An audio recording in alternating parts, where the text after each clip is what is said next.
Bonjour à toutes et à tous. C'est avec un immense plaisir que nous vous souhaitons la bienvenue à cet événement parallèle de la COP28, organisé par le CIL sur le thème passionnant et d'actualité, à savoir 50 ans d'observation du climat et de ses impacts acquis du CILS. Comme vous le savez, au cours des 5 dernières décennies, le CILS a joué un rôle crucial dans l'observation du climat, la compréhension de ces changements et l'évaluation de ces impacts, notamment dans la région Sahel et Afrique de l'Ouest. Aujourd'hui, nous nous réunissons pour célébrer et réfléchir aux réalisations significatives de notre institution dans le domaine de la climatologie. Nous aurons l'occasion d'entendre des experts éminents, des scientifiques, des décideurs politiques qui partageront leurs perspectives et leurs recherches sur les impacts du changement climatique et sur les stratégies d'adaptation et d'atténuation. Votre présence ici donc, témoigne de la reconnaissance collective de l'importance du travail du CILS et de la nécessité d'une action continue et concertée face au changement climatique. Donc, sans plus tarder, entrons dans le vif du sujet et commençons cette session enrichissante. Au programme, nous aurons dans un premier temps donc la présentation du docteur Abdou Ali, qui est le chef du département information et recherche au niveau du Centre Agrimet, Centre climatique régional Afrique de l'Ouest et Sahel.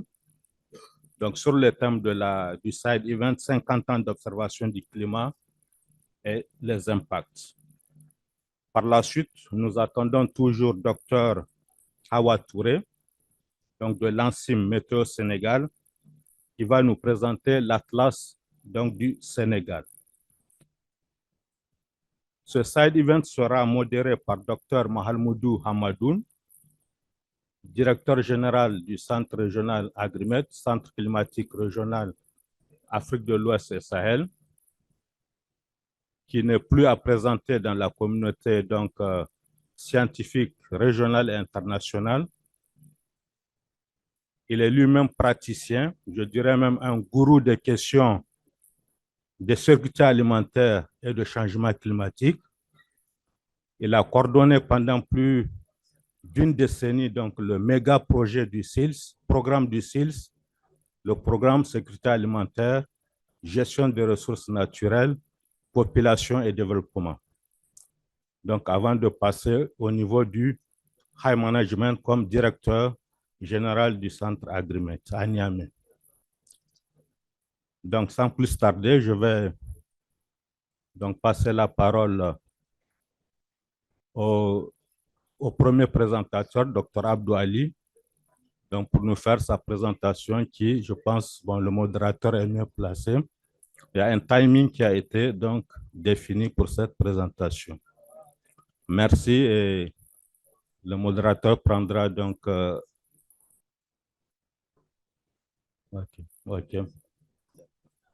Ok, merci.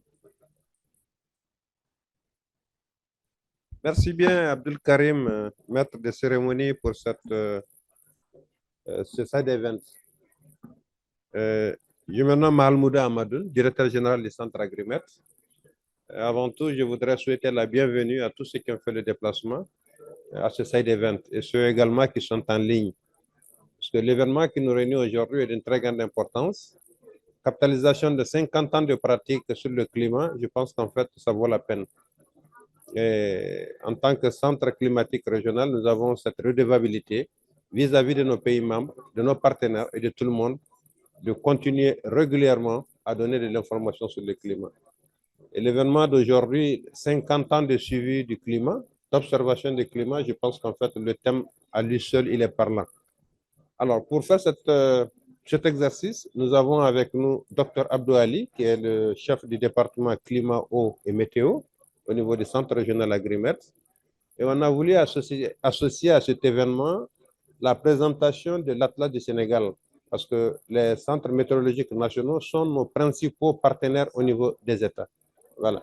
Donc, on aura le Sénégal, mais malheureusement, elle n'est pas sur place. Je pense qu'elle est prise dans les bouchons et nous prions qu'elle nous rejoigne avant la fin de la première présentation.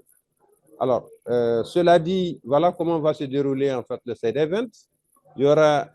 On va prendre les deux présentations successivement. La présentation sur les 50 ans d'acquis sur le climat.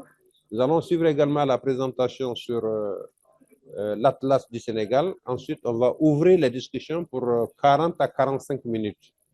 Et après cela, on va faire un wrap-up et une conclusion qui mettront fin en fait au side event. Donc, Dr Abdou Ali, donc, vous avez la parole. Voilà. Vous avez 20 minutes. Voilà. Je sais que c'est par rapport à ce que vous avez à nous dire, c'est peu, mais c'est ce qu'on peut te donner. On verra bien si on peut ajouter 1 ou 2 minutes de plus. Merci beaucoup. Merci.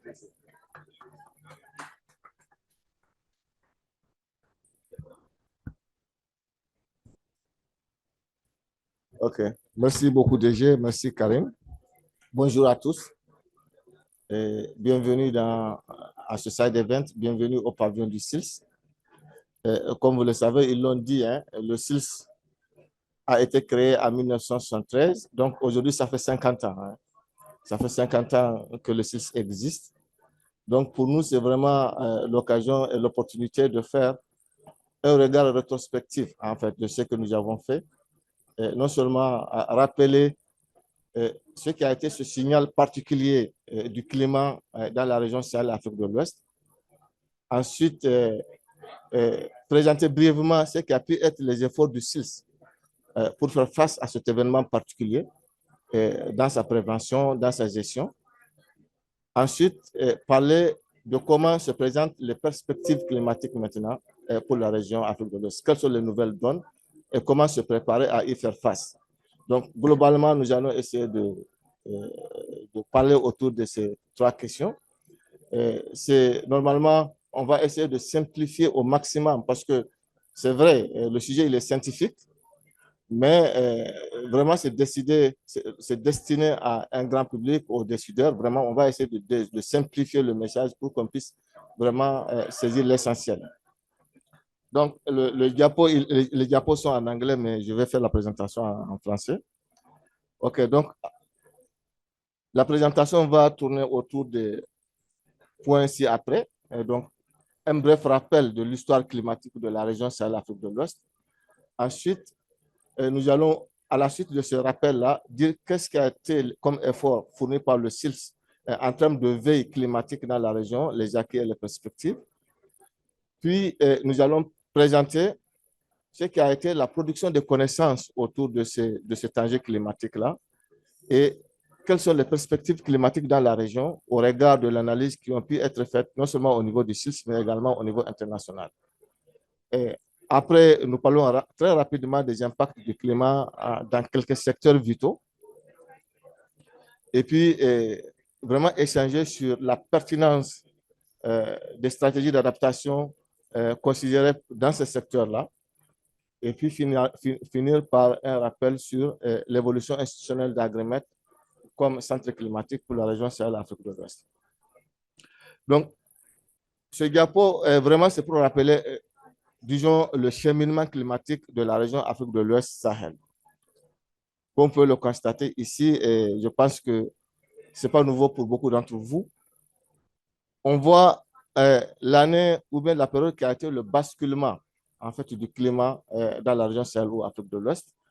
C'était dans les années, dans les années 1969, disons au début des années 1970, qu'on a observé le basculement. Sur ce graphique-là, vous voyez ici l'évolution de la pluviométrie de 1905, disons, à 2020.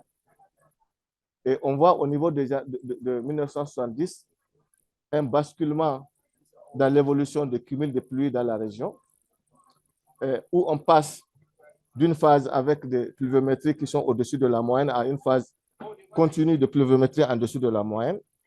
Mais ce qu'il faut signaler ici, c'est que bien avant ce basculement-là, il y a eu déjà des phases très sèches dans les années 2015. Et moi, je me rappelle vraiment, quand on était petit, quand on était à l'école primaire, on nous parlait de ces sécheresses-là. Les gens disaient que ces sécheresses-là, c'est comme ce qui s'est passé. Et je me rappelle, dans ma langue, en Soraï, on l'appelle ça Gasborgou, en fait. Ces sécheresses de 1915-là. Les gens l'appelaient Gasborgou ou Isgeni. Et les anciens nous rappellent ça, que c'est comme si c'est ces sécheresses-là qui sont en train de venir. Donc, on voit que ce n'est pas la première fois que cette situation était arrivée dans la région. La grande différence, c'est qu'ici, c'est un signal assez long. Donc, on voit que vraiment, c'était une persistance de ce changement-là. Donc, ce qui fait penser vraiment à un forçage, peut-être un forçage extérieur qui n'est pas simplement lié à la simple variabilité rapide du climat.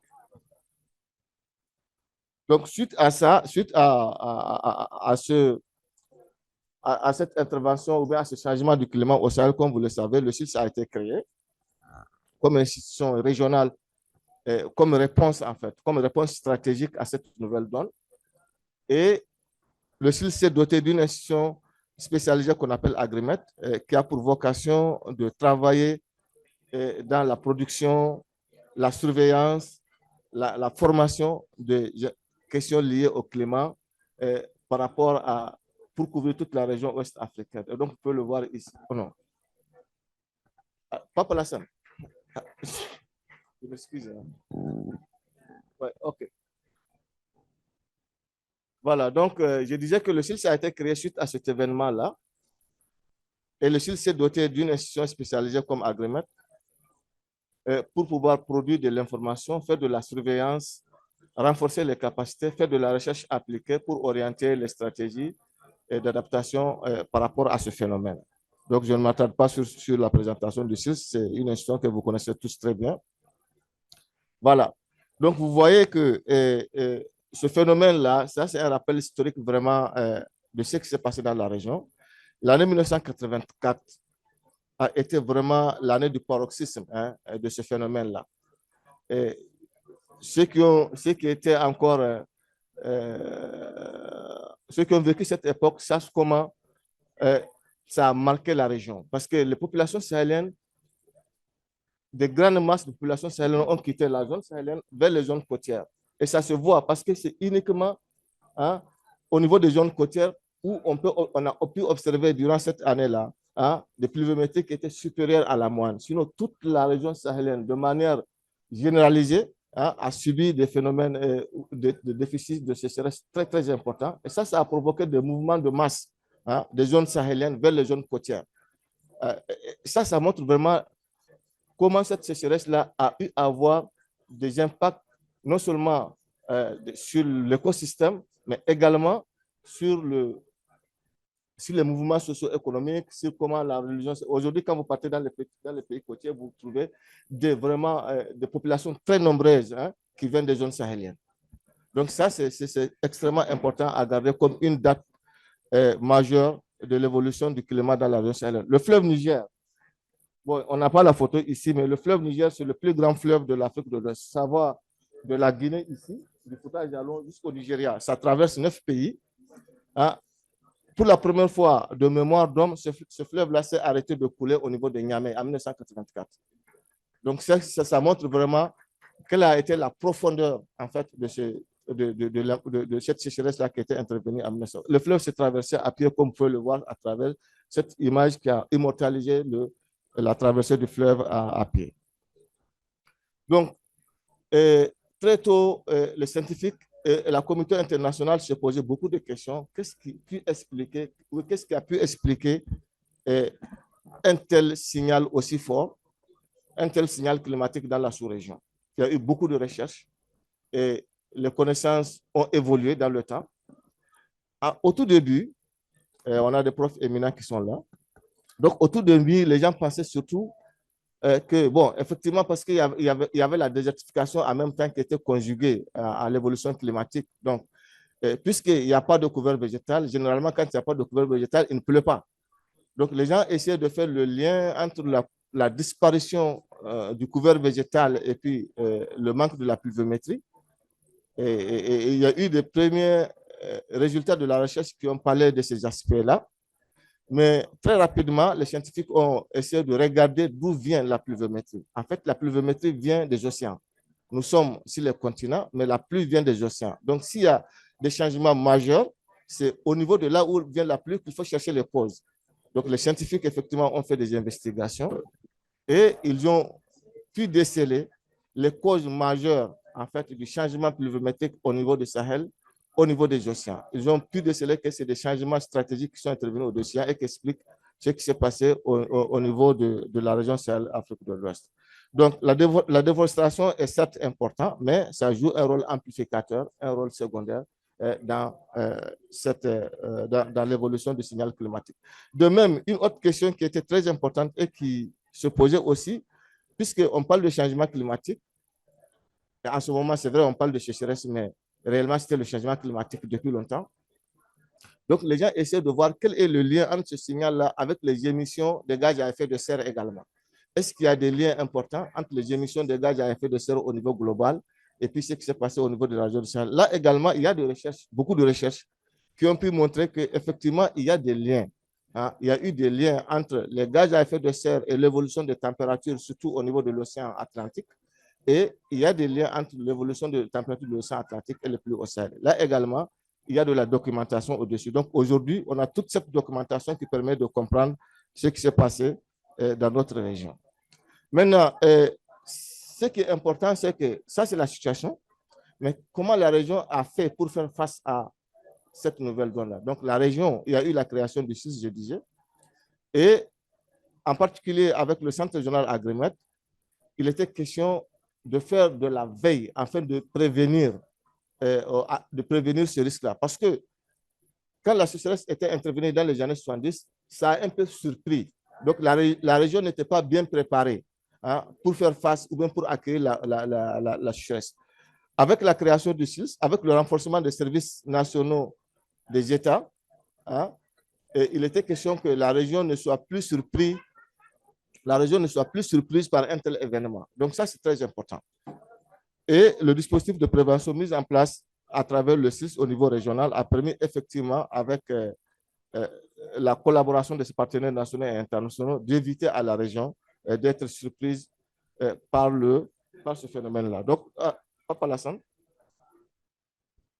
Voilà.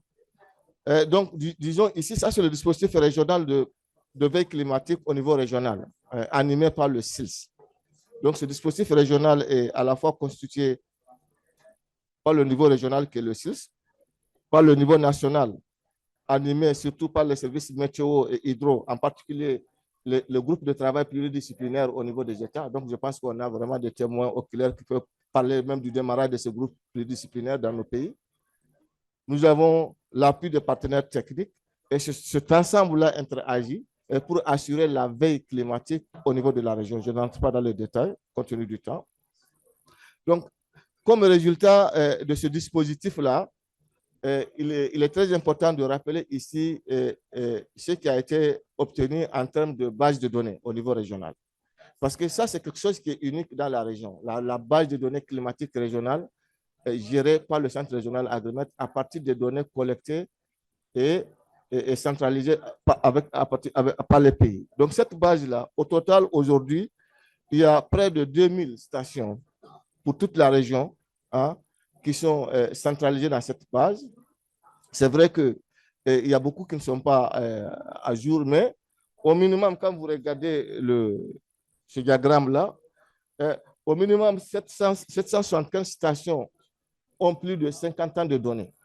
Donc, au minimum 775 stations ont une longueur de série de plus de 50 ans, ce qui est largement suffisant pour traquer l'évolution du climat dans la sous-région. Donc, ça, c'est quand même très, très important.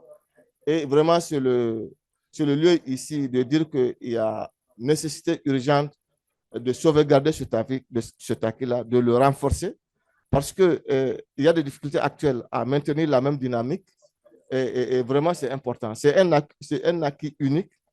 Et avec le climat, comme le climat est transfrontalier, les problématiques climatiques ne s'arrêtent pas à l'intérieur des frontières. Et donc, la nécessité d'avoir ce dispositif régional qui permet de regarder le climat dans son ensemble au niveau de la région est vraiment important à sauvegarder. Donc, c'est certainement que les autorités reviennent par rapport à la problématique vraiment de sauvegarder ce tapis très, très important au niveau d'Agrimet. Voilà. Donc, je voudrais simplement parler de quelques produits, en particulier l'un des produits phares développés dans le cadre de la veille climatique, c'est le produit de prévision saisonnière. En fait, ce produit-là apporte une contribution très significative dans la gestion du risque climatique dans la région. Parce que nous savons qu'en Afrique de l'Ouest, le climat il est très variable. Les saisons varient d'une année à une autre. Ce n'est pas parce qu'on a une année humide cette année qu'on ne va pas avoir une année très sèche l'année prochaine. Et donc, on a développé les prévisions saisonnières qui permettent, à la veille de chaque saison de pluie, c'est-à-dire qu'avant que la saison ne démarre, de donner des informations prospectives sur l'évolution des tendances de la saison. On a remarqué que ce produit est le plus utilisé. Hein, il y a eu une enquête. Le 11, on va parler de ces stratégies d'adaptation, mais il y a eu une enquête qui montre que c'est le produit le plus utilisé au niveau des produits fournis en termes de services climatiques dans la région. Et ce produit permet vraiment de gérer la variabilité climatique, de gérer beaucoup de risques climatiques, mais également de mettre à profit certains avantages, certaines opportunités qui sont liées à l'évolution du climat. Donc, à la fois, il porte sur le cumul de pluie, sur le début de la prévision des dates de démarrage de la saison, la prévision des dates de fin de saison, la prévision des séquences sèches durant la saison de pluie, mais également la prévision des écoulements au niveau des différents cours d'eau. Donc, ça, s'il y a quelque chose aussi sur lequel il faut davantage travailler pour renforcer la résilience, la prévention, c'est également par rapport à ce produit de prévision saisonnière. Il y a des perspectives par rapport à ce produit qui sont en cours au niveau du Centre régional agrimètre des services météo des pays, où on va passer du format que vous voyez à un format plus spatialisé et plus détaillé. Donc, dans les prochaines années, nous aurons un produit beaucoup plus amélioré concernant les prévisions saisonnières. Et ça, c'est vraiment important à le savoir parce que, comme je viens de le dire, c'est l'un des produits les plus importants pour faire face à la prévision saisonnière. Il y a également d'autres produits qui sont en cours de développement, notamment les produits de prévision à courte échéance, parce que nous allons le voir par la suite. Il y a une augmentation très forte des extrêmes dans la région. Donc, nous faisons face à des phénomènes très rapides. Et pour cela, on est en train de compléter le dispositif aujourd'hui par le développement des prévisions à courte échéance, une journée, 2 journées, jusqu'à 10 jours. Je ne vais pas aussi m'attarder par rapport à ce produit-là, mais ce sont des choses en cours de développement au niveau de la région. Donc, comme résultat de tout ce dispositif-là, aujourd'hui, c'est très difficile d'avoir ce qui s'est passé dans les années 1970, où la population a été surprise. Aujourd'hui, c'est très, très difficile que la région soit surprise par des aléas climatiques sans être prévenue, sans avoir l'information en avance et sans y être préparée. Donc, ici, rapidement également, les connaissances que nous avons par rapport au climat dans la région. Et donc, on a analysé, parce que c'est bien de dire que la région se chauffe globalement. Tout le monde parle du réchauffement climatique global, mais c'est aussi important de savoir concrètement comment ça se passe au niveau de la région avec les données observées au niveau de la région. Donc, on a fait des analyses à partir des stations de l'ensemble, des stations de collecte de données de température sur l'ensemble de la région pour voir spécifiquement qu'est-ce qu'on observe au niveau de la région. On voit effectivement qu'à l'instar de ce qui se passe au niveau global, le Sahel et l'Afrique de l'Ouest se réchauffent également. Ici, on voit une augmentation continue de température minimale ainsi qu'une augmentation continue de température maximale. La seule chose, c'est qu'on voit que les températures minimales ont un taux d'augmentation beaucoup plus fort que les températures maximales. Et ça s'explique par d'autres comportements, en fait. Okay? Et on voit qu'en moyenne, par exemple, les températures maximum augmentent de 0,14 degrés par décennie, alors que les températures minimum augmentent de 0,2 degrés par décennie. Donc, je continue, compte tenu du problème de temps. Ensuite, vous avez vu que quand on a regardé la sécheresse en 1984, la sécheresse, elle a été généralisée au niveau de toute la région. Hein, du Sénégal jusqu'au Tchad, toutes les zones, toutes les localités avaient subi la sécheresse. Cette tendance-là est en train de s'inverser ces dernières années. C'est-à-dire que ce qu'on observe maintenant, ce qu'on voit plutôt un retour à des quantités de pluie moyennes ou supérieures à la moyenne dans la partie centre et est du Sahel, et un maintien de conditions moyennes, de fois même déficitaires dans la partie occidentale. Donc ça, c'est quelque chose qu'on observe à partir des données collectées ces dernières années. Et la question qu'on se pose, c'est que c'est vrai, ici, ça se maintient, mais est-ce qu'on peut parler de retour à la normale? Parce que quand on regarde les quantités de pluie observées dans cette zone-là, on voit que c'est pratiquement équivalent ou supérieur aux quantités moyennes de précipitations. La question qui se pose est, certaines personnes utilisent ce langage-là, que maintenant on a un retour à des conditions normales dans cette partie-là. Quand on regarde dans le détail, on ne pourra pas parler de retour à des conditions normales. Certes, il y a des quantités de pluie qui sont devenues plus importantes, mais ce n'est pas un retour à des conditions normales telles que nous le connaissons par le passé. Voilà. Et donc, ici, pour le futur, on a également une consistance entre ce qui est projeté dans les scénarios futurs et ce qu'on a observé à partir de l'analyse des données observées. Les températures vont continuer globalement à se réchauffer pour le futur. Par contre, ce qui est très important, c'est ce dipôle-là qu'on voit au niveau de la pluviométrie, un Sahel occidental. C'est vrai qu'avec les derniers scénarios, on voit que ça se rétrécit un peu, mais il y a toujours le fait que la partie occidentale reste assez moyenne à déficitaire, alors que la partie centre et orientale connaît un retour à des quantités de pluie. Je dis bien, c'est des quantités de pluie qui sont supérieures aux quantités normales. Voilà, donc quand vous regardez ici, vous voyez effectivement que cela s'est traduit par une variabilité encore plus accrue. Et ce retour-là se caractérise par une intensification des extrêmes, en fait. Ce n'est pas une augmentation normale des précipitations, mais c'est une augmentation des extrêmes. C'est très important. C'est les extrêmes qui augmentent, qui font que quand on fait une analyse globale, on voit que globalement, les quantités de précipitations augmentent. Mais en réalité, c'est une intensification des extrêmes.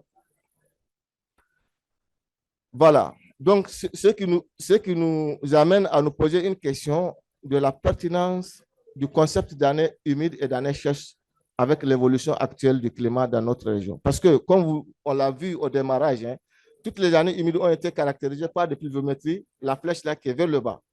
Aujourd'hui, est-ce qu'une année humide ou une année sèche se distingue avec cette flèche-là qui va vers le bas ou vers le haut?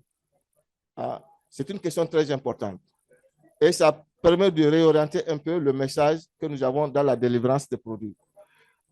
Puisque nous avons dit que ce sont les extrêmes qui augmentent, donc on peut se retrouver avec une année avec beaucoup de pluie. Vous allez voir qu'au niveau de l'indice, là, sa barre est vers le haut. Mais en réalité, du point de vue impact, du point de vue agriculture, du point de vue ressources en eau, elle a le même comportement, elle a le même impact qu'une année sèche par le passé. Donc, ça nous amène à nous poser une question sur le concept d'année humide et d'année sèche. Comment caractériser les années humides et les années sèches? Ce qu'on utilisait par le passé, peut-être c'est devenu caduc avec l'évolution actuelle des extrêmes.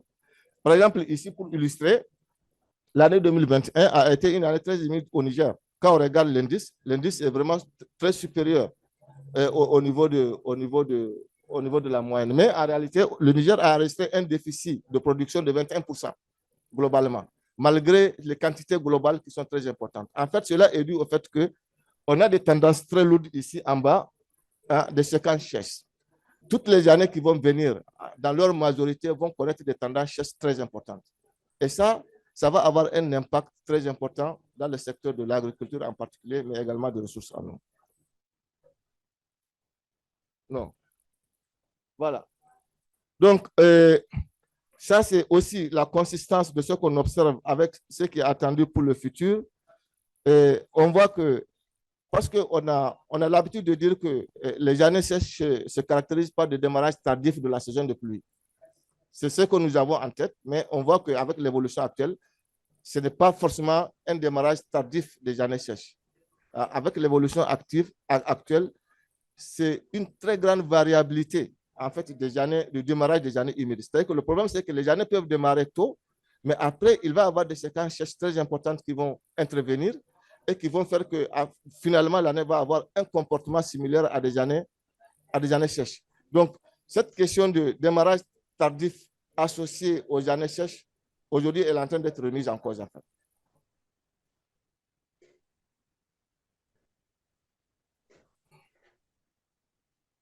Voilà, rapidement, sur les impacts sur deux secteurs, en particulier le secteur de ressources en eau, surtout du fait que c'est le secteur que je maîtrise le mieux, mais également un petit rappel sur le secteur de l'agriculture. Donc, ce que vous voyez ici, ça, c'est l'impact, en fait, de la tendance actuelle sur la disponibilité des ressources en eau dans notre sous-région. Qu'est-ce qu'on voit? Le problème, c'est qu'on voit qu'on a beaucoup d'eau durant la saison de pluie. Les cours d'eau, c'est vrai que les cours d'eau dépassent leur moyenne en saison de pluie. Par contre, si on compare la disponibilité et la quantité d'eau des cours d'eau en saison sèche, on voit que ça, c'est inférieur par rapport même aux années sèches. Ça pose un problème. Parce que ce n'est pas le souhait pour les besoins, pour l'utilisation, ce n'est pas le souhait. Puisque ce qu'on a besoin, c'est qu'il y ait plus d'eau en saison sèche. Hein? Et c'est là où on a besoin de faire de l'irrigation, c'est là où on a besoin de faire de maraîchage, etc. En saison de pluie, déjà, il y a la pluviométrie. Donc, la disponibilité de ressources dans les cours d'eau n'est pas aussi cruciale que ça. Mais ce qu'on a, c'est que c'est en saison sèche c'est en saison de pluie qu'il y a beaucoup d'eau. Par contre, en saison sèche, il y a moins d'eau. Et ce qui vraiment cause un problème dans l'évolution de ressources en eau associées à l'évolution climatique. Et à cette tendance est associée une augmentation vraiment sans précédent des extrêmes, ce qui cause des inondations un peu partout, du jamais vu par rapport à certaines inondations, au point qu'aujourd'hui, il y a des publications où les gens se posent la question, est-ce qu'on n'est pas rentré dans une nouvelle ère hydroclimatique? Une ère où ce qu'on a eu à faire par le passé n'est plus applicable du point de vue méthodologie, du point de vue normes. Est-ce que réellement, c'est pas une... Parce qu'on a vu ici, par exemple, vous voyez ici la courbe rouge là, qui est la courbe de l'évolution du niveau d'eau du fleuve Niger en 2020. Vous voyez que cette courbe-là n'a absolument aucune ressemblance avec tout ce qui s'est passé par le passé. Donc, ça montre que vraiment, c'est comme si on quitte carrément de ce qu'on a l'habitude de voir et on rentre dans une nouvelle ère en termes d'observation de débit du fleuve Niger. Et donc, ça pose des problèmes de notre manière d'aborder la question. Ça pose un problème par rapport aux normes que nous utilisons pour dimensionner les barrages. Et pour illustrer ça, par exemple, au Niger, la crue centennale. Normalement, on observe la crue centennale une fois tous les 100 ans en moyenne. La crue centennale, on l'observe une fois tous les 100 ans. Mais au Niger, en 8 ans, on a observé cette crue-là 3 fois. La crue centennale du fleuve Niger à Niamey, ça fait 2500 mètres cubes par seconde. Normalement, elle est supposée intervenir une fois tous les 100 ans. Mais on l'a observé 3 fois durant ces 8 dernières années. Donc ça pose un problème. Voilà. Donc, une autre question, c'est qu'il faut que la région se prépare pour vraiment mieux gérer ces extrêmes-là. Et on est moins outillé, à gérer globalement les grandes tendances de la saison, la sécheresse, etc., qu'à faire face à ces événements extrêmes très rapides. Globalement, la région est moins outillée à faire face à des événements extrêmes très rapides comme les inondations. Donc, Agrimet, avec ses partenaires, sont en train de travailler sur la mise en place d'un dispositif qui permet de faire la prévention sur ça. Et vous pouvez voir ici, par exemple, juste pour illustrer ce qui a été observé, par exemple, ce dispositif-là, en 2022, a détecté une inondation en Mauritanie. On a dit qu'attention, pour les 10 prochaines années, il y a une inondation très importante en Mauritanie. Et beaucoup de gens ne croyaient pas parce que c'est dans le désert. On n'a pas l'habitude de voir des inondations là-bas. Le 7e jour, ils ont reçu des inondations extrêmement importantes. Donc, ça montre que vraiment des efforts sont déjà en cours et que la pertinence des efforts là est illustrée. Rapidement, au niveau de l'agriculture également, bon, ici, juste pour illustrer, avec le mil et le riz, le scénario montre que globalement, cette tendance-là, dans les conditions actuelles, va impacter les productions agricoles et faire en sorte qu'elles soient inférieures à la situation actuelle. Bien sûr, ça, c'est sans tenir compte vraiment des stratégies d'adaptation qui permettent de renverser cette tendance-là. Au niveau du riz, il y a quelque chose qui est très important ici. Les spécialistes peuvent l'expliquer, mais c'est qu'on voit que pour les prochaines années, peut-être la chaleur et l'augmentation du CO2, peut-être s'il y a vraiment suffisamment d'eau, c'est quelque chose qui est favorable au développement du riz. Et on voit que ça peut amener à une augmentation des quantités de production de riz. Par contre, dans le long terme, on a vu que les tendances vont s'inverser et que même le riz ne parviendra plus à avoir des productions excédentaires. Et voilà, donc je ne veux pas terminer sans aussi illustrer le fait que le changement climatique n'a pas que 100% des impacts négatifs. Des fois, il y a des choses qui sont positives aussi. Et il faut les souligner. Hein. La dynamique du climat, la dynamique des états de surface associés à ce climat-là au Sahel a pu montrer qu'il y a deux fois des impacts positifs liés au changement climatique. Par exemple, ici, on a pu montrer que les eaux souterraines au Niger, dans la zone sahélienne du Niger, ne font qu'augmenter depuis plus de 50 ans, malgré la baisse de la pluviométrie. Cela s'explique par le fait que il y a eu des transformations des états de surface du sol, il y a eu de la création de beaucoup de mares, et ces mares-là ont augmenté l'infiltration, et ça a impacté positivement le niveau des eaux souterraines. Donc, ça, c'est aussi des impacts positifs liés à la dynamique actuelle qu'il faut savoir exploiter et les rendre sous forme d'opportunités. Voilà, donc, du point de vue institutionnel, comme vous le savez, j'ai dit que Agrimet a été créé avec la création de SILS comme centre agro-hydrométéorologie. Mais Agrimet, vous voyez, avant, ça s'appelait Centre régional Agrimet. Aujourd'hui, si vous partez à Agrimet, vous allez trouver que au niveau du portail d'Agrimet, ce n'est plus Centre régional Agrimet, c'est plutôt Agrimet Centre climatique régional pour l'Afrique de l'Ouest et du Sahel. Donc, il y a eu une évolution très marquée, une évolution institutionnelle très marquée d'Agrimet pour vraiment être beaucoup plus marquée dans le domaine du climat.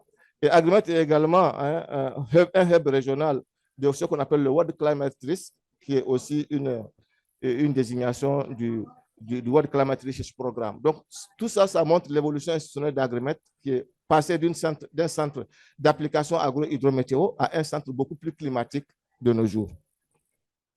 Voilà, donc en guise de conclusion, je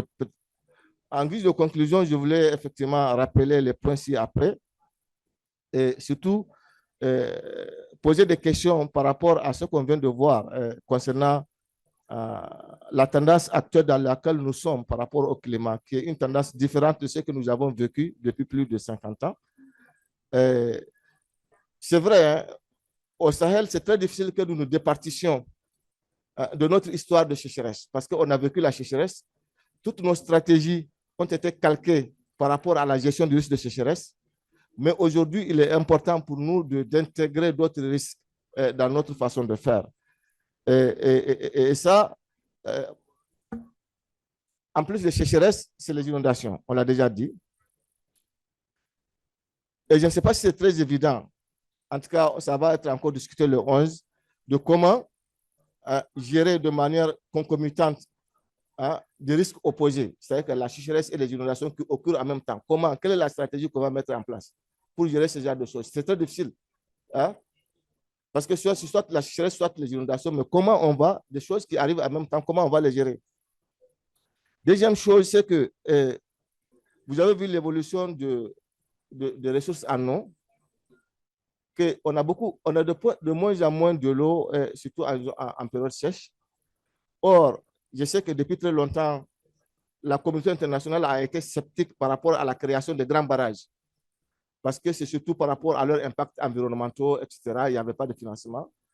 Mais aujourd'hui, je pense que cette stratégie de construction de grands barrages revient au centre de débat, au vu de l'évolution actuelle du climat. Parce que pourquoi? Nous avons des quantités phénoménales de l'eau en des laps de temps, et ces quantités phénoménales de l'eau vont être suivies par de très longues séquences où il n'y a pas d'eau. Quelle stratégie peut être mise en place pour faire face à cette situation? Donc, c'est pour cela que nous, on commence de plus en plus à discuter vraiment du fait que la construction de ces grands barrages-là redevienne au centre du débat et ça devienne une opportunité. Je parlais de la question du démarrage de la saison, qui n'est pas forcément un démarrage tardif, mais un début de saison très variable. Donc, il y a des problématiques par rapport au cycle. Puisqu'on est habitué à dire qu'il faut des cycles courts parce que la saison se raccourcit. Mais on a vu que ce n'est pas forcément que la saison se raccourcit. La saison peut démarrer très tôt. Surtout, la tendance est que la saison va démarrer peut-être assez tôt, mais ça va être suivi par des séquences. Maintenant, quelle est la problématique avec de ces variétés-là de cycles courts, de cycles courts qu'on a l'habitude d'adopter par rapport à cette séquenceuse. Ensuite, une dernière chose, on a montré que finalement, c'est pas la... C'est vrai qu'il y a un lien entre la désertification et la pluviométrie, tout ça, mais on a montré que la cause première de la rareté de la pluie, c'est au niveau des océans. Maintenant, des grandes initiatives qui sont aujourd'hui des initiatives comme la Grande Muraille Verte, où on essaie, disons, entre guillemets, de reverdir la zone sahélienne. C'est très important de discuter stratégiquement du lien entre ces genres d'initiatives et le climat. Puisque si c'est le climat qui module la végétation, si c'est le climat qui module les états de surface du sol, quelle est l'évolution, quelles sont les perspectives de ces genres d'initiatives dans un contexte climatique qui est peut-être peu défavorable? Peu favorable, pardon. Donc ça, c'est vraiment des questions très importantes qu'il faut discuter pour comprendre et affiner les stratégies à suivre. Voilà. Donc je pense que c'est fini la présentation. Alors, moi, je suis en train de... Les conclusions là, bon, j'ai déjà fini. J'ai déjà fini. OK. Merci. Voilà. OK.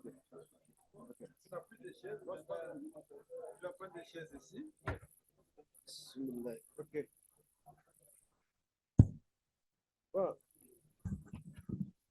Merci beaucoup, Abdou. Merci pour cette présentation très détaillée.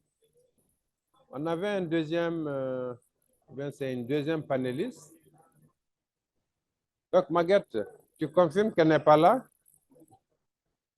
Voilà, c'est dommage, c'est Madame Awa Touré de la météo du Sénégal qui devrait nous présenter l'Atlas du Sénégal.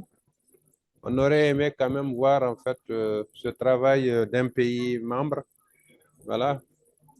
Bon, c'est dommage. Bienvenue Nabil. Merci d'être venu. Voilà. Alors, donc, on va poursuivre avec le side event. Aidez-moi à savoir s'il y a des gens en ligne qui voudraient poser des questions. Donc, nous allons donner la parole à l'assistance. Je ne voudrais pas à ce stade véritablement essayer de résumer, parce qu'en même temps qu'il a présenté, il a résumé, mais je reviendrai sur certaines questions de fond. Voilà, qui sont des questions qui aujourd'hui nous interpellent par rapport au climat. Climat, végétation, climat, beaucoup de choses. J'ai compris qu'en fait, il y a beaucoup d'incertitudes. Il y a des évidences qui sont aujourd'hui en train d'être mises en cause. Je pense qu'en fait, cela donne du boulot à la recherche. Voilà, il faut reprendre. Voilà, Jacques, il faut bien rire. Hein? On avait certaines évidences là, mais je pense qu'aujourd'hui, là, il faut replonger encore. Exactement, c'est ça la science. Comprendre le monde et ses phénomènes et pouvoir les expliquer de façon scientifique. Je pense qu'en fait, c'est ça aussi notre boulot. Voilà. Alors, donc, on va donner la parole à l'assistance. Donc, ceux qui veulent prendre la parole, levez la main, on va noter et puis ensuite, on va vous donner la parole et essayer d'apporter des éléments. Donc, on va noter Abdraman. Aidez-moi à savoir s'il y a des gens en ligne qui voudraient poser la question. Ceux qui sont en ligne, il suffit juste de lever la main et on va prendre vos noms et prénoms. Donc, il y a Abdraman. Ensuite, dans la salle. OK, d'accord, Jacques. Voilà, votre nom? Suleiman. C'est Lucien, hein? Donc, Tchemtore. OK.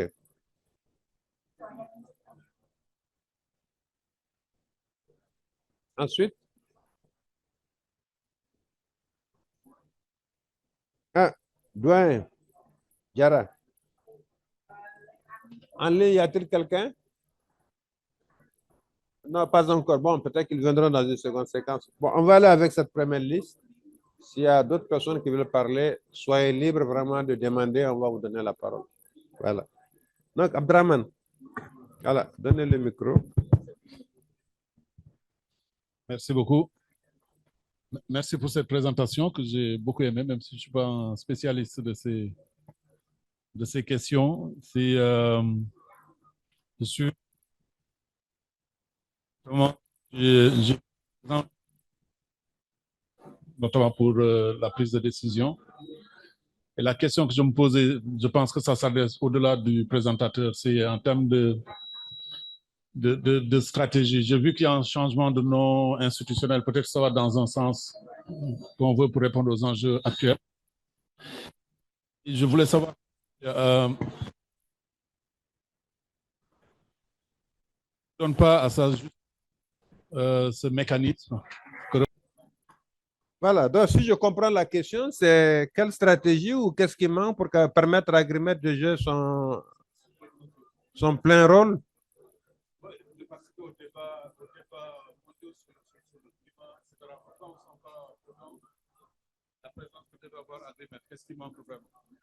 Ok, c'est noté. Jacques. Merci, monsieur le directeur. Bon, bonjour à tout le monde et merci pour la brillante présentation. Moi, c'est plutôt une contribution. C'est que nous sommes au Sahel et la gestion des extrêmes ne doit plus constituer une exception en réalité parce que nous souffrons du trop plein d'eau ou du trop peu d'eau. Et normalement, dans la gestion des risques et catastrophes, c'est ça notre métier en réalité. Et c'est là où il faut peut-être ramener ou mieux réfléchir les politiques d'adaptation. Aujourd'hui, le concept d'analyse de la vulnérabilité, en principe, il devrait être délaissé. Depuis la R5, on parle d'analyse du risque climatique même. Donc, nous sommes dans une gestion au quotidien de ces risques-là. Et ça, il faudrait que les planificateurs, les scientifiques s'habituent à cela. Et les défis scientifiques, comme vous l'avez dit tout à l'heure, écoute, la science se remet en question. Sinon, on n'avance pas. Yeah. Les évidences du passé ne sont pas éternelles et c'est surtout que nous puissions nous ajuster et proposer toujours une production de connaissances à la hauteur des défis. Et je pense que ça, c'est aussi un métier qu'il faudra de plus en plus valoriser au niveau du centre Agrimet régional, avec toute l'expertise régionale. Parce qu'aujourd'hui, avant, on se plaignait, parce que Mamadou a vu un peu les générations qui allaient au GIEC en termes de contribution africaine. Mais ça s'est diversifié et ça s'est amélioré au fil des années. Et je pense aujourd'hui aussi, on a notre mot à dire et on a toute l'expertise pour le valoriser. Et moi, je vais aller dans ce sens-là, cette communication positive et des acquis et surtout des forces de la région. Yeah. Je vous remercie. Merci. Merci bien, Jacques. Merci pour ce commentaire. Il y a Tiem Touré, il n'est pas derrière.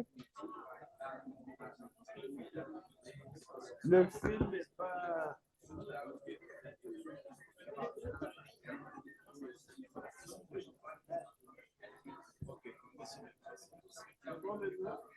Ok, ça a pu aller. Merci bien. Merci au présentateur pour la qualité de la présentation. C'était bien fait. Ça nous a permis de comprendre en tant que mathématicien et quelques aspects que nous avons bien compris. Alors, ma question va porter en fait sur un aspect qu'il a abordé concernant en fait les données. Et vous avez dit qu'il y a des données de 50 ans qui sont au niveau des stations et il y a un risque. Et si ces données ne sont pas répliquées ou dupliquées sur d'autres supports, on pourrait par exemple les perdre. Je me demande qu'est-ce qui est fait au niveau de Agrimet et pour peut-être faire des backups sur des clouds ou d'autres supports. Et quand on sait que de nos jours, en termes de sauvegarde de données, il n'y a plus de contraintes. On a assez de technologies. Ça, c'est ma première question. Et la seconde question, en fait, porte sur les aspects de communication, comme mon prédécesseur l'a dit. Vous faites beaucoup de choses. Et ça a été bien présenté, mais je ne sais pas s'il y a une plateforme régionale qui nous permet d'avoir de l'information à divers niveaux. Quand on est chercheur ou encore individu lambda, est-ce qu'on peut avoir accès à ces informations plus facilement? Et aussi au niveau de la sous-région, est-ce qu'il y a une synergie que vous faites avec d'autres structures comme la l'UICN par exemple, en termes de partage d'informations? Parce qu'au niveau de l'UICN, nous avons par exemple mis en place un observatoire qui permet de capitaliser l'ensemble des données de la sous-région en matière de biodiversité des aires protégées. Est-ce qu'il y a une synergie qui est faite à ce niveau également aussi? Merci. Hey. Merci, Tiem Touré. C'est bien noté. Doyen Diarra.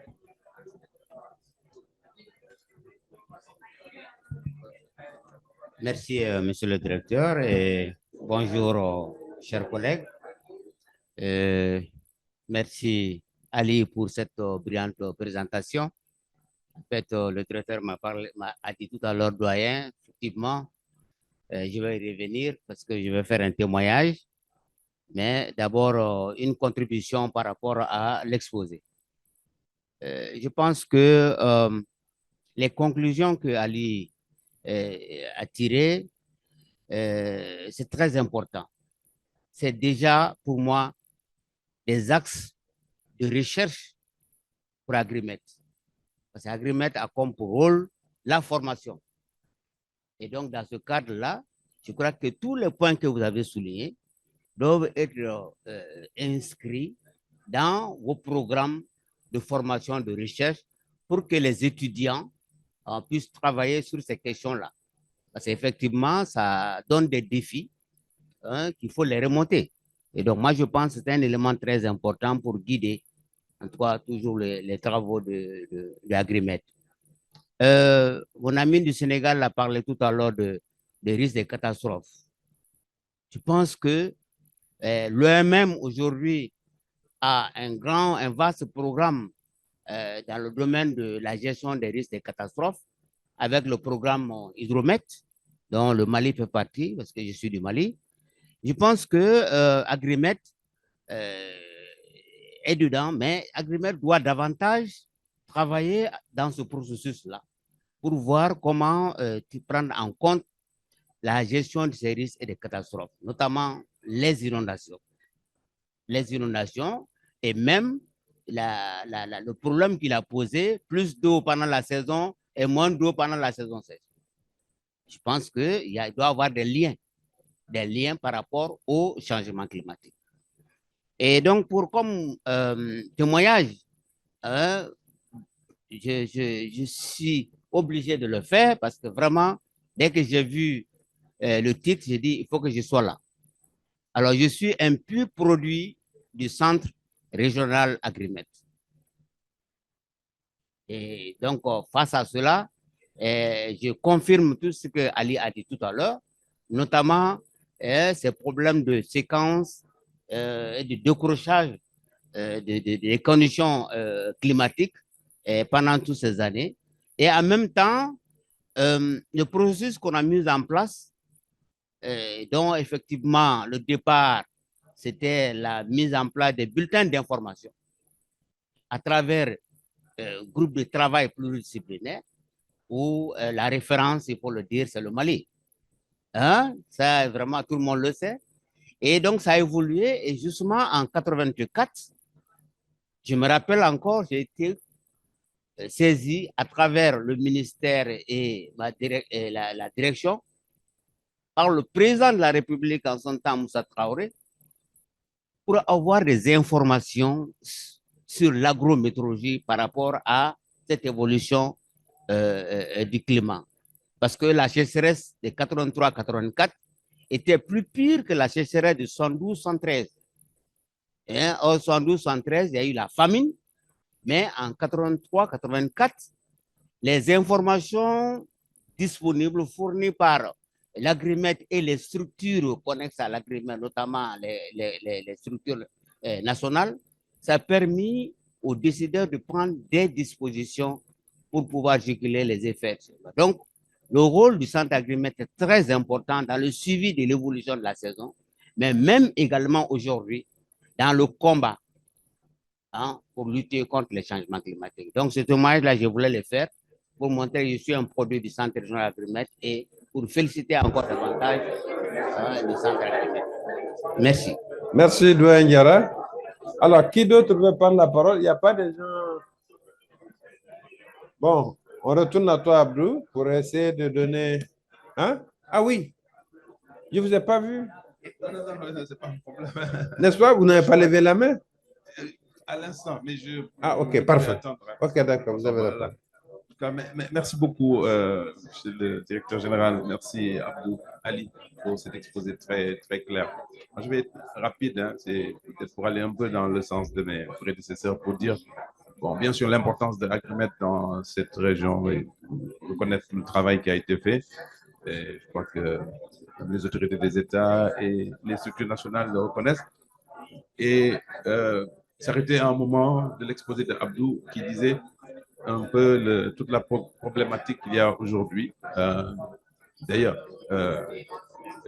cette amplification de certains phénomènes climatiques, mais on le sait, les phénomènes climatiques partout dans toutes les régions du monde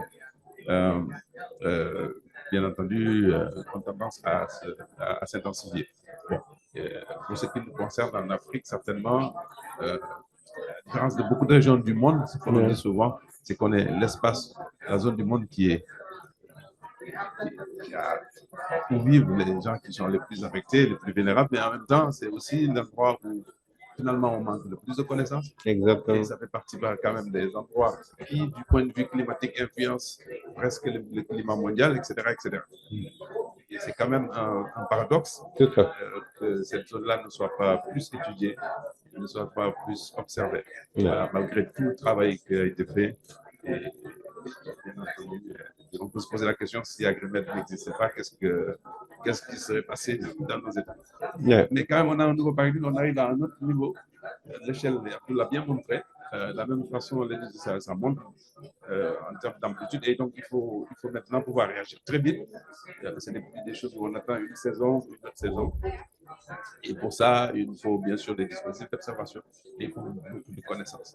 Et la connaissance, donc, si on prend ce qui se fait ailleurs, dans les autres régions, c'est quand même, il y a beaucoup de synergies. L'Europe met beaucoup d'argent, par exemple, pour permettre à ces chercheurs de se mettre ensemble. Tout à obligatoirement. fait. On ne finance pas un seul pays, on finance un groupe de chercheurs qui viennent de plusieurs centres. Je crois qu'il faut travailler dans cette direction. Je crois que c'était un peu ce que disaient les collègues. Il faut comment on fait. Il y a un peu plus de synergie pour mobiliser l'intelligence qu'il y a dans la sous-région, les quelques capacités qui existent. On a eu de très bons exemples, mais malheureusement, à chaque fois, c'est l'extérieur qui nous a financé. On a eu Amman, on a eu d'autres projets avec Agrimed. Bon, ils vous ont présenté tout à l'heure. Moi, je venais souvent à Agrimed un moment parce que il y avait des opportunités, mais ces opportunités n'existent plus. Hein. Il faut dire par rapport à 10 ans, on n'a plus cette opportunité-là. Voilà. Et il faut, dans ce grand mécanisme mondial-là qui arrive avec les différents financements, qu'on n'oublie pas la recherche. Je crois qu'il nous faut, et Ahmed peut être un bon avocat pour dire ça et jouer ce rôle-là de dire, en tant que centre régional de climat, il faut bien entendu qu'on attire des gens pour venir faire de la recherche dans notre région, que notre région soit le plus étudiée, il y ait un peu plus d'observation. Et pas seulement, les dispositifs nationaux sont très bons, ils existent, ils sont opérationnels, mais on a besoin de recherche. Pour la recherche, il faut du temps, et il faut donc un peu plus de coopération. Et ça, je crois que, bon, moi, je suggérerais à Agrimed vraiment de jouer ce rôle et on est bien sûr tous disposés à travailler dans cette direction en rapport avec le programme mondial de recherche sur le climat. De ce point de vue-là, je pense qu'on a une petite initiative qui commence là avec le petit hub régional. Bon, les autres régions en ont. En Afrique, il y a cet hub régional qu'il faut certainement entretenir. Voilà, et encore vous féliciter. Merci. Merci beaucoup, On est Guy. disponible. Merci pour cette disponibilité. Merci pour ce témoignage également. Donc, Abdou, je vais te donner la parole, mais avant de te donner la parole, je pense que je vais essayer de répondre à Abdou, parce que Abdrahman. Bon, il dit tout ça. Je pense qu'en fait, dans la réponse de Guy t'a donné en fait une très bonne réponse. Mais ça, c'est Guy. Mais moi, en tant que premier responsable de cette institution, je me devrais forcément de te donner une réponse. Moi, aujourd'hui, je suis très satisfait. Très satisfait, même si en fait, je n'ai pas tout ce que je veux aujourd'hui. Hein? Parce que le Centre régional Agrimed, en tant que réponse, hein, en fait au climat, 50 ans après qu'on soit là encore avec d'autres responsabilités, je pense qu'en fait, il y a une certaine confiance en fait des États, mais également des différents partenaires. Et c'est ce qui explique en fait à partir de 2020 de nous embarquer comme centre climatique pour l'Afrique de l'Ouest et le Sahel. Je pense que c'est un témoignage de reconnaissance aux efforts qu'Agrimed est en train d'être fait. Mais en même temps, je dis qu'en fait, il y a ce paradoxe dont parle en fait Guy. Notre région, la région la plus vulnérable, la région où encore davantage on doit produire des connaissances, mais pour produire des connaissances, il faut de la recherche. Il faut financer la recherche. Alors, on vous a présenté des belles choses ici, mais derrière ces belles choses également, il y a les difficultés qui assaillent tous ces éléments-là. Voilà, j'aurais aimé avoir aujourd'hui plus de chercheurs, j'aurais aimé avoir plus de personnes dédiées en fait à des choses bien pointues, spécifiques, mais aujourd'hui, je cours dans tous les sens. Bon, là, mais tout en gardant l'objectif et la vision. Voilà. Donc, rien de trop. S'il y a encore des choses, on va continuer parce qu'on a un rôle noble et on a un objectif très noble qui est en tout cas d'assurer la veille sur le climat dans notre espace. Et le doyen l'a dit, 1973, 1984, les deux avaient la même ampleur. Mais j'avoue qu'en 1973, on nous a rapporté qu'en fait, on avait l'aide dans les pays, mais on ne sait pas où amener l'aide, en fait. Où sont les gens qui avaient besoin de cette aide? De quoi ils avaient besoin? C'est de la nourriture, c'est de l'eau. Ils sont où ces personnes? Les hommes mouraient, les animaux mouraient. Il n'y avait aucune information. Aucune. Et pour la petite histoire, lorsqu'on a créé le CILS pour donner l'information, parce que c'était ça l'objet du CILS, plus jamais que cela n'arrive, comme en 1973, et quand ça arrive, il faudrait qu'on ait l'information nécessaire pour pouvoir assister les personnes vulnérables là où ils sont. Ce sont ces deux éléments. Et on a même ajouté un pan. Au départ, le CILS avait une responsabilité humanitaire. Si. On n'en parle pas maintenant, mais après 2 ans, 3 ans d'évolution, on a compris que ce n'est pas le rôle du CILS. On ne pouvait pas continuer à être une institution technique, gérer les informations et en même temps assurer le rôle humanitaire. Et c'est en ce moment qu'on nous a enlevé en fait ce volet-là. Sinon, ce volet était là-dedans en fait. C'était complet, c'est toute la donne qu'on nous a donnée.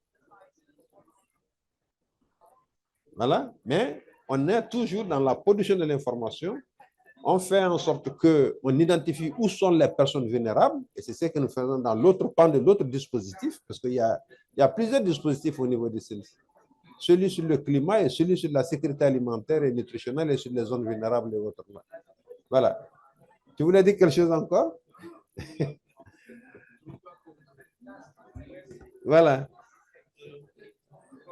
Comme disait le professeur Gaï, nous avons la chance peut-être la chance de travailler dans d'autres institutions. Tout à fait. Mais tu remarqueras quand même que durant la COP, moi j'ai laissé les CGR là-bas, je viens qu'au CILS. Tout à fait. Pour une raison simple. Oui. Une simple raison, c'est juste par égoïsme. Hein. Je sais que c'est au CILS, je vais avoir les informations de terrain. Voilà. Ailleurs, je vais avoir beaucoup de communication. Mais c'est aussi que je vais avoir des informations de terrain. Oui.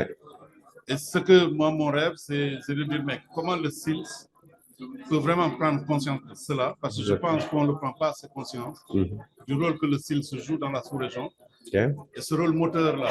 Parce qu'on a l'impression qu'on dépend des autres, mais c'est plutôt les autres qui dépendent de nous d'un point de vue connaissance de terrain. Exactement. Et c'est ça que je voulais dire. Merci Abdraman. Et ça aussi, nous, on finira par tous les deux. Voilà. Voilà, on ne va pas monopoliser la parole, mais rassure-toi qu'on est conscient de notre responsabilité, de ce qu'on doit à la région et ce qu'on doit faire et qu'on doit jouer ce rôle central, moteur et d'avoir tout le monde autour de nous. Merci Abdraman. Donc Abdou, je te donne la parole pour en fait répondre à quelques questionnements qui ont été faits. Voilà, tu peux venir ici. D'accord, merci beaucoup à tous. Je pense que c'est beaucoup de contributions qui ont apporté des compléments à ce que j'ai pu présenter. Donc, concernant la nécessité d'avoir plus de visibilité au niveau des actions du CILS, le DG a déjà abordé cette question avec la contribution d'Amadoun. Mais ce qui est sûr, c'est qu'on a vraiment besoin de fournir davantage d'efforts, c'est sûr, puisque les problèmes deviennent de plus en plus complexes. Le CILS a été créé. Au tout début, on gérait la sécheresse, mais on a vu comment le climat, comment les risques, comment les enjeux se complexifient. Donc, ça nous demande beaucoup plus d'efforts et ça demande aussi plus d'investissement au niveau de la région. Et vraiment, il ne faudrait pas que la région dépende tout le temps, comme l'a dit Amadoun, de financement qui vient de l'extérieur. Il y a vraiment un effort interne dans la région à faire pour la durabilité des actions au niveau de la région. Donc, c'est que sûr, et avec le CGA, je pense qu'on travaille très bien. C'est que sûr, je pense que cette collaboration, ce partenariat va davantage aider aussi à promouvoir en fait les actions, les informations spécifiques qu'Agrimet donne, que le CILS donne, que vous ne trouverez nulle part ailleurs, en fait, parce que comme vous l'avez dit, c'est des informations de terrain. C'est bien noté, Jacques, c'est vrai. Maintenant, il faut que tout le monde intègre la gestion du risque climatique. Ce qu'on doit faire, c'est la gestion du risque. On vit au quotidien avec le risque, donc c'est vraiment bien à ce que ça soit aussi notre quotidien dans la gestion opérationnelle des choses.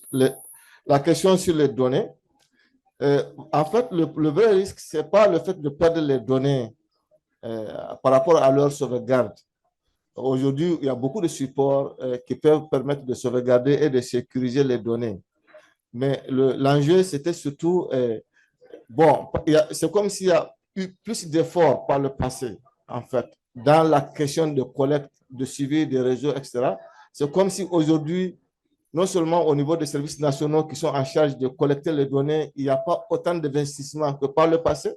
Donc, il y a des difficultés là-bas sur le terrain, mais également la fluidité avec laquelle ces données-là remontent au niveau du centre régional Agrimet, c'est comme si aujourd'hui, en fait, il y a effectivement un ralentissement par rapport à ça. Donc, c'est ça vraiment l'enjeu par rapport à la sauvegarde de cet acquis-là en termes de base de données au niveau de la région. Et vous avez posé également la question de communication, donc une meilleure communication. Donc, une communication d'abord institutionnelle, ça rejoint à ce que Abdraman a dit, une communication au niveau institutionnel. Mais la communication des services, bon, c'est vrai, on travaille toujours à l'améliorer davantage. Ce n'est jamais suffisant. On travaille toujours à l'améliorer. Mais déjà, il y a, dans le cadre de la transformation d'Agrimet en centre climatique régional, il y a une plateforme. Il y a une plateforme qu'on appelle la plateforme du centre climatique régional qui est mise en place et qui comporte beaucoup d'informations sur les prévisions saisonnières, sur le suivi climatique. Déjà, au niveau de cette plateforme, on commence à organiser et à centraliser les choses. Mais d'accord qu'il faut davantage améliorer ce volet communication. Le partenariat, c'est très important. Je pense qu'Agrimet travaille dans une dynamique de partenariat. On a beaucoup de partenariats parce que ce sont des questions très complexes qu'on ne peut pas aborder individuellement. Avec l'UICN, on a l'habitude de on a eu beaucoup de projets avec l'UICN. Bon, je ne sais pas présentement s'il y a des projets en cours, mais on a l'habitude de travailler ensemble, l'UICN avec son domaine d'expertise, nous avec notre domaine d'expertise pour aborder des problèmes complexes. Et donc, restons en contact dans cette dynamique-là pour faire en sorte qu'il puisse y avoir des projets fédérateurs qui permettent à chacun d'apporter sa contribution. Voilà, merci à Doyen pour le témoignage très important qu'il a eu à donner. Et donc, concernant le projet Hydromet, pour aider la région davantage à faire face à cette émergence de catastrophes, en particulier des inondations, c'est un projet très important. Je pense que pour le moment, on a des mises en œuvre partielles au niveau de certains États, mais on s'attend avec la CEDEAO à ce qu'il y ait surtout un projet d'envergure régionale Hydromet qui puisse permettre à tous les acteurs vraiment d'avoir de manière très visible l'impact en fait, de cette dynamique-là. Mais pour le moment, on a des initiatives assez nationales. En fait, c'est 2 ou 3 pays, je pense, qui ont encore commencé ce projet-là. Mais Agrimet est là, apporte vraiment le support et l'appui technique à la CEDEAO pour le montage de ce projet Hydromet au niveau de la région Sahel-Afrique de l'Ouest. Voilà, et donc merci aussi voilà, ça c'est un témoignage très important que je n'ai pas mentionné dans ma présentation, mais je pense que ça c'est un exemple que vous avez illustré. Le fait que, puisque j'ai montré que la sécheresse de 84, du point de vue aléa climatique, a été la plus intense. Mais je dois rappeler que malgré cette intensité, son impact n'était pas aussi catastrophique que la sécheresse de 72. Donc cela montre vraiment la plus-value de l'information dans la prévention. C'est à cause de l'information qui sont fournies à temps qui fait que la sécheresse de 94 n'a pas pu être aussi catastrophique que la sécheresse de 72. Voilà. Voilà. Et puis, bon, pour finir, le commentaire du doyen Amadou aussi à saluer. Et puis, ce qu'il a dit, c'est tout à fait vrai. C'est vrai, on a besoin de dispositifs opérationnels, mais il faut beaucoup de connaissances. On a vu comment les choses évoluent. S'il n'y a pas cette mise à jour perpétuelle de connaissances-là, on allait être sur les anciens dispositifs, alors que c'est des dispositifs qui ne s'adaptent plus à l'évolution des choses. Donc, vraiment, comme il a souligné, c'est important de mettre un accent sur la production de connaissances, sur l'amélioration de connaissances au niveau de la région. Et la connaissance, la base, c'est les données. Il faut que vraiment on investisse dans les données, dans la collecte de données au niveau de la région pour pouvoir assurer cette mise à jour perpétuelle de connaissances. Donc, c'est globalement, je pense que ce que les uns et les autres ont dit. En tout cas, merci à tous pour les contributions, c'est très, très important. Voilà, ok, c'est vrai, c'est vrai. Oui, le doyen il a vraiment insisté sur le fait que les conclusions, les différents points de conclusion que nous avons mentionnés doivent être vraiment des axes stratégiques, en fait, des axes stratégiques non seulement pour Agrimet dans son fonctionnement, dans sa production d'informations, dans sa recherche, mais surtout au niveau de la formation. C'est-à-dire qu'il faudrait qu'avec la contribution des étudiants que nous avons, essayer vraiment d'orienter les efforts en fait de ces étudiants-là pour contribuer à ces axes-là, à la résolution des problématiques posées au niveau des examens. Je pense que ça, c'est très important. Et c'est que au niveau même du département information et recherche, ils sont en train de travailler sur la mise à jour des curricula. Ils sont en train de, parce qu'il y a beaucoup d'enjeux et aujourd'hui, ils travaillent sur la mise à jour des curricula de la formation au niveau d'Agrimet.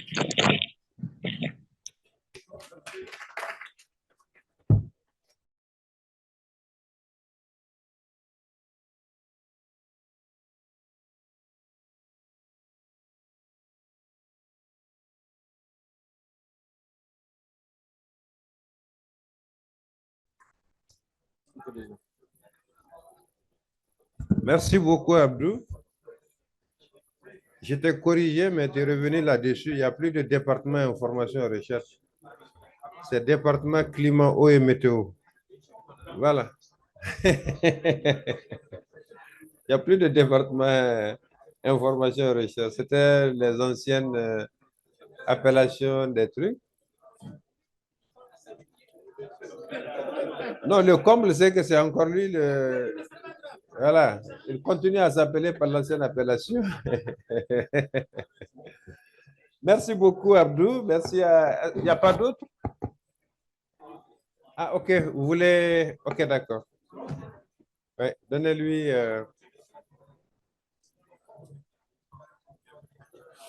Bien. Merci beaucoup. Je m'appelle Ali Gamane, je suis du Tchad. Ok. Ma question, c'est une inquiétude.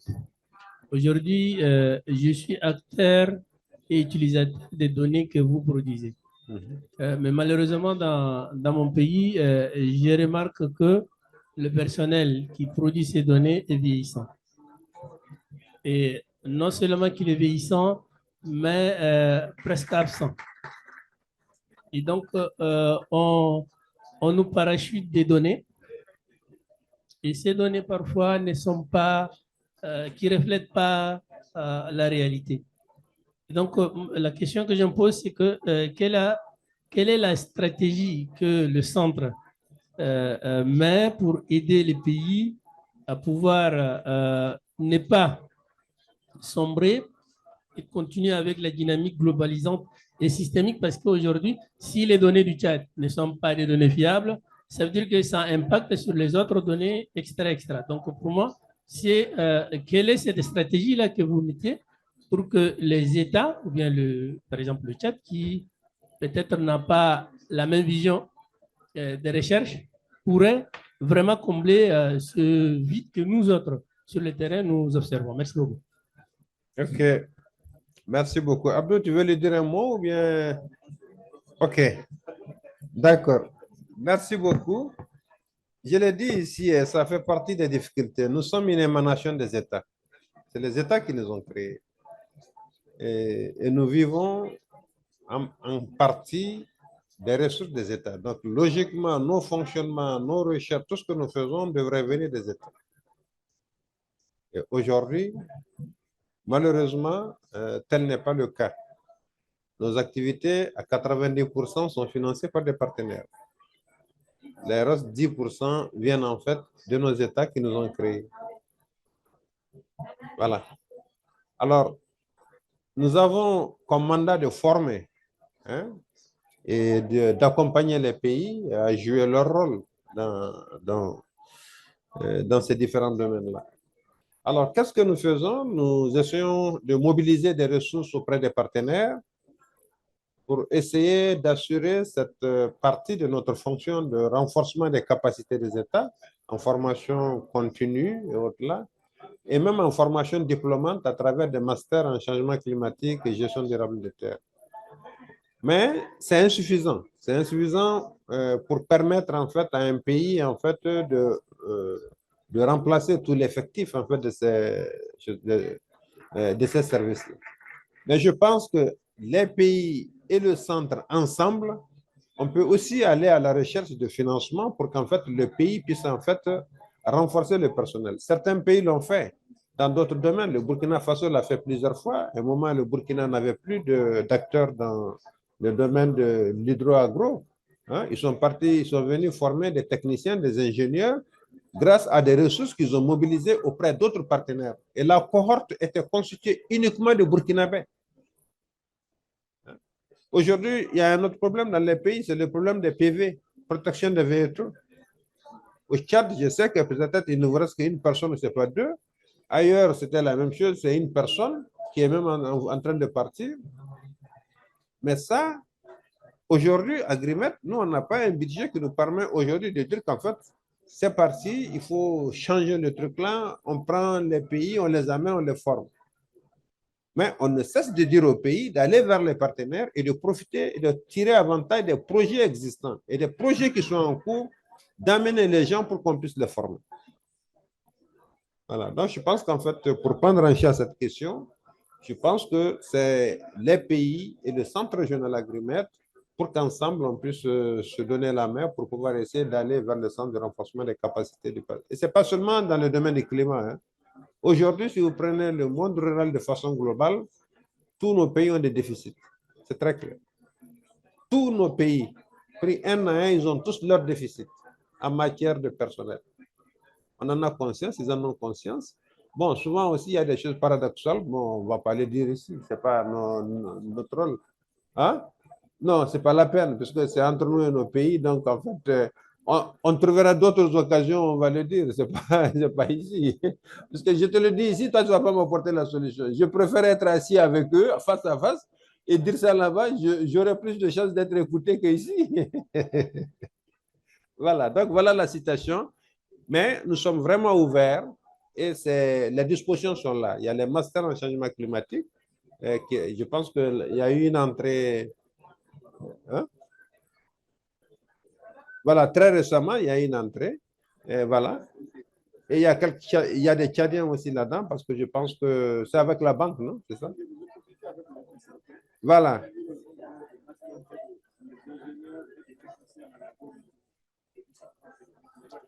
Voilà, dans le cadre du FSRP. Et le cadre des bénéficiaires du FSRP. Je pense que c'est souvent quand ces opportunités arrivent, il faudrait que le pays mette en avant, puisque c'est votre projet. Ce que vous dites que vous voulez faire à la banque, c'est dans ça qu'on va vous accompagner. Mais malheureusement, entre les investissements et le renforcement des capacités au niveau des pays, c'est là qu'en fait la balance tire vers en fait les investissements. Hein? Vous, au niveau de votre département, vous allez défendre la formation. Bon, il y a des voies plus élevées de l'autre côté qui arrivent à tirer l'argent vers le creusement de puits ou bien d'autres choses là. Bon, tu vas dire que pourtant j'avais dit, mais on ne va pas vous écouter. Voilà, il y a ces arbitrages qui sont au niveau des trucs. Mais il y a des opportunités qui existent. Et vraiment, j'invite les pays, saisissons ces opportunités pour essayer de renforcer les capacités parce que vraiment on en a besoin. Voilà. C'est bon? Oui, directeur, pour vous compléter en la matière, je pense que cette opportunité, tous les pays doivent saisir. Je prends le cas du Mali, où c'est dans le programme Hydromet, où on a prévu le renforcement des capacités des jeunes pour les amener au centre régional parce que vous avez un portail, vous avez tout ce programme de formation. Tout à fait. Qui sont disponibles. Maintenant, c'est les moyens, les ressources financières qui manquent pour pouvoir amener. Et donc, comme dans le temps, tout le projet devrait prendre en compte le genre, je pense qu'aujourd'hui, les projets aussi l'ensemble des projets que nous exécutons doit prendre en compte le renforcement des capacités. Tout à fait. Donc, prévoir la formation, même formation doctorat ou pas, dans ce processus-là, je pense que ça, c'est possible. Tout à Ça fait. va compléter vos efforts également. Oui. Merci. C'est vrai, tous les projets hydromètres, en tout cas pour le moment, il y a le Burkina et le Mali qui se sont engagés, voilà exactement, à faire des renforcements des capacités au niveau du centre régional agrimètre. Voilà, on espère que les autres, et qu'on va avoir également ce grand projet à hydromètre, bon, un processus sur lequel on est depuis des années, mais qu'on ne voit pas au bout. Mais l'objet, c'est vraiment un grand projet à hydromètre couvrant l'ensemble des pays. Quand FSRP est venu, on pensait qu'en fait c'était ça. Bon, on a compris que maintenant FSRP prend d'autres dimensions, mais n'est pas spécialement focalisé en fait sur hydromètre. Voilà, exactement. Voilà. C'est bon? Bon, on va essayer de conclure. Toute bonne chose doit avoir une fin. Alors, beaucoup de choses ont été dites. Sincèrement, me demandait de ramener la conclusion. Heureusement que d'ailleurs, il a tiré des conclusions. Hein? Parce qu'il m'a facilité la tâche. Il m'a beaucoup facilité la tâche. Mais je veux seulement rappeler certaines choses, parce qu'en fait, c'est très important. 50 ans de suivi du climat, c'est vraiment des efforts énormes. Et repérer certaines dates importantes dont il a parlé ici, c'est toujours bon de se remémorer, de rafraîchir la mémoire et autres là. Alors, je partirai de cette année de rupture, de basculement qui est l'année 1969, véritablement à partir desquelles on a quitté, vous avez vu la bande, le tableau, on a basculé des années humides vers les années sèches et on est resté en fait dans cette situation de cumul de pluie excédentaire à des cumuls déficitaires. L'année 89 aussi, qui était quand même l'année de paroxysme de la sécheresse, voilà, c'est très important. Il a parlé de ça. Vous savez que cette année, pratiquement du Sénégal jusqu'au Tchad et même au-delà, jusqu'en Éthiopie, toute cette bande-là a suffisamment souffert en termes de déficit. Et je pense qu'il l'a dit ici, hein, moins de 70% de pluviométrie, de déficit pluviométrique, ça c'est très important. Au-delà de ça, il serait difficile de pratiquer toute activité agricole, difficile de pratiquer toute activité d'élevage. Et je pense que ça, ce sont des phénomènes qui ont marqué ces populations. Heureusement d'ailleurs qu'en 1984-85, on avait beaucoup plus d'informations, on avait beaucoup plus en fait de dispositions pour faire face en fait à cette crise qu'en 1973. Et c'est à partir de 1985 que certains dispositifs ont été mis en place au niveau de la région. Le dispositif de prévention des crises alimentaires a été mis en place en 1984. Donc, vous voyez, c'était ça. Le dispositif de veille sur le climat et autres là, avec ces démembrements au niveau des pays. Hein? Donc, tout ceci ont pris forme à partir de cela. Et pour un but, plus jamais que la région Sahel-Ouest africaine ne soit surprise en fait par ces événements extrêmes. Voilà. Alors, bien évidemment, avec nos pays pendant ces 50 ans, parce que Agrimet est là, il y a les pays à l'intérieur desquels se déclinait en fait tout ce processus de veille avec la collecte des données. Il l'a dit tout de suite. En ce moment, c'était un peu plus fort. C'est pas parce que en fait il y avait plus aussi de conscience professionnelle là, mais c'est aussi parce qu'en fait il y avait véritablement des appuis des partenaires aussi. Ça, sincèrement, il y a eu de l'argent dans ça. Vraiment, les pays ont été véritablement appuyés, la région a été véritablement appuyée, et je pense qu'il y a eu de la formation, il y a eu des équipements, il y a eu beaucoup de choses qui sont parties en direction des pays. Et beaucoup de cadres, on a pu les former au niveau des pays grâce en fait à ce soutien à partir de ces années-là. Voilà. Mais bon, à partir d'un moment donné, les partenaires aussi changent de stratégie et autres là. Et c'est à nous, la région, de prendre la relève, de pouvoir continuer en fait à apporter ces appuis au niveau de la région. Alors, et bien évidemment, comme il l'a dit aujourd'hui, des questions se posent sur, en fait, aujourd'hui, la collecte des données. Ce n'est même plus, en fait, la collecte, c'est aujourd'hui la fluidité de la transmission de ces données au niveau des centres régionaux agricoles. Comment imaginez-vous qu'aujourd'hui, des pays se posent aujourd'hui à Agrimet des difficultés pour lui transmettre des données? Pendant le même temps, on continue en fait à doter ces mêmes pays d'instruments de collecte, à installer des stations et autres là. Mais nous-mêmes, il y a des pays qui nous disent qu'en fait, que bon, on ne va pas envoyer les données comme ça. Bon, ça, c'est des choses qu'on ne veut pas, on va pas remettre ici. On continue à échanger avec nos pays parce que quelque part, il y a une rupture dans la chaîne, une rupture en fait dans la confiance dans le travail et autres là. Voilà. Alors, l'autre aspect sur lequel, en fait, il faudrait qu'en fait, on mette l'accent, c'est la production des connaissances. La production des connaissances, c'est important.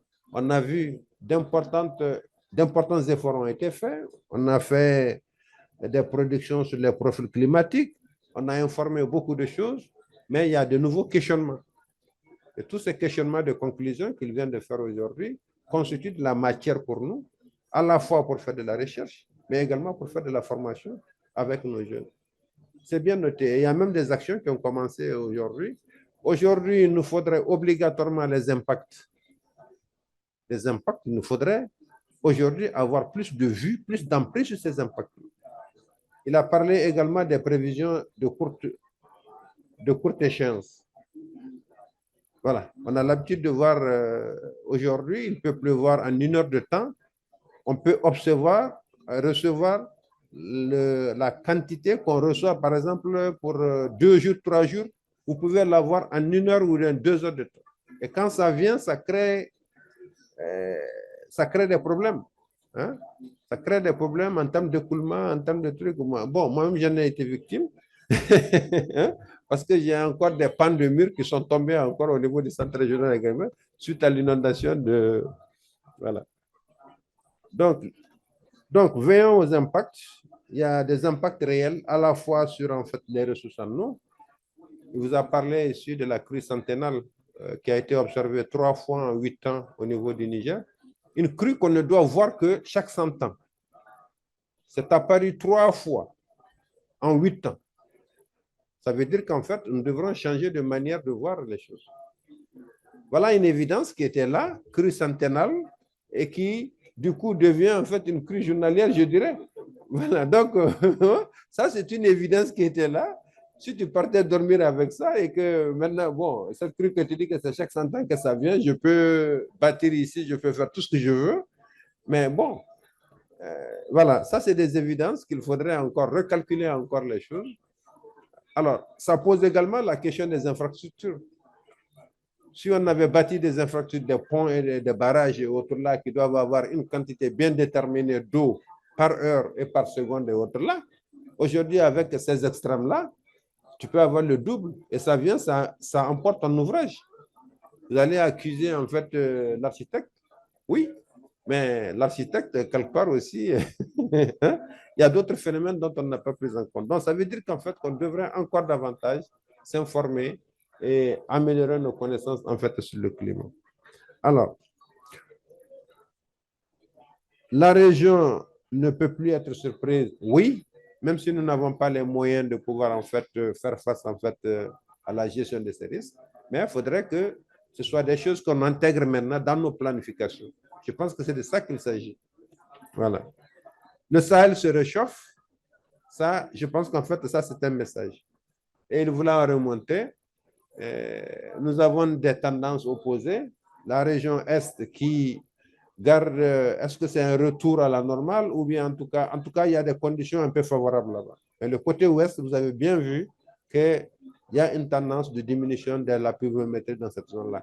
Et tout ça, ce sont des données que nous devrons prendre en charge dans nos activités de tous les jours. Alors, l'intensification des extrêmes, je pense qu'en fait, il est revenu là-dessus. Je pense que cela, ça devrait attirer véritablement notre attention et que nous gardons ça en tête. L'intensification des extrêmes. Je viens de parler tout de suite, en fait, de ces pluies qui arrivent comme ça. et qu'il faudrait qu'on trouve en fait comment les gérer et gérer l'impact en fait de ces extrêmes-là lorsqu'ils arrivent. Voilà. Et je pense qu'on devrait mettre davantage de surveillance, de suivi en fait sur les impacts en fait de ces extrêmes. Voilà. Qu'est-ce que je dirais encore? Voilà. Je suis en train de voir ce que j'ai noté. Bon, tu avais conclu un moment, tu avais voulu parler en fait du climat et de la végétation. Du climat et de la végétation. C'est vrai. Les océans, nos pluies viennent des océans. Et c'est vrai, quand on a essayé de comprendre en fait quelles étaient les causes en fait de ce basculement, on a accusé la déforestation, on a accusé les océans, mais en fait, finalement, on a retenu que en fait, c'est les océans.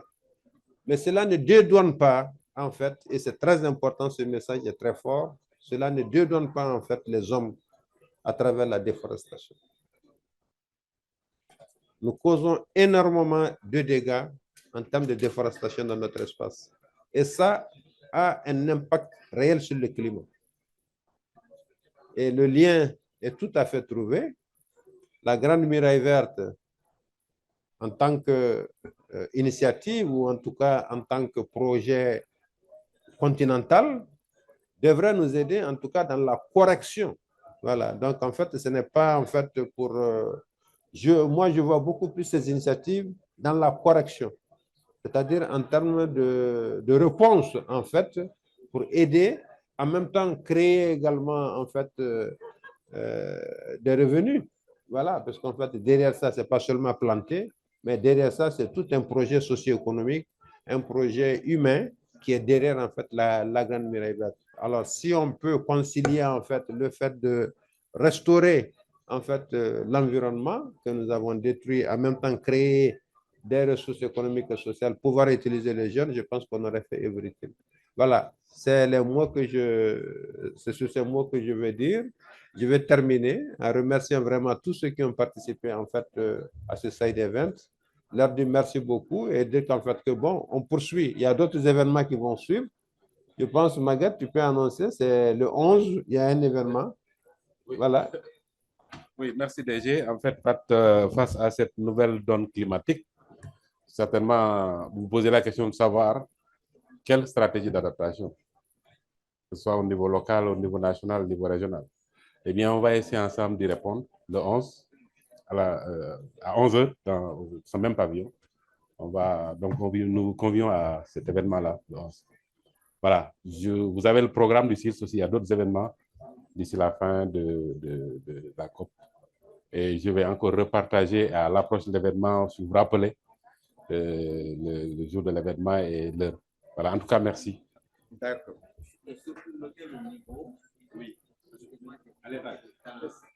D'accord.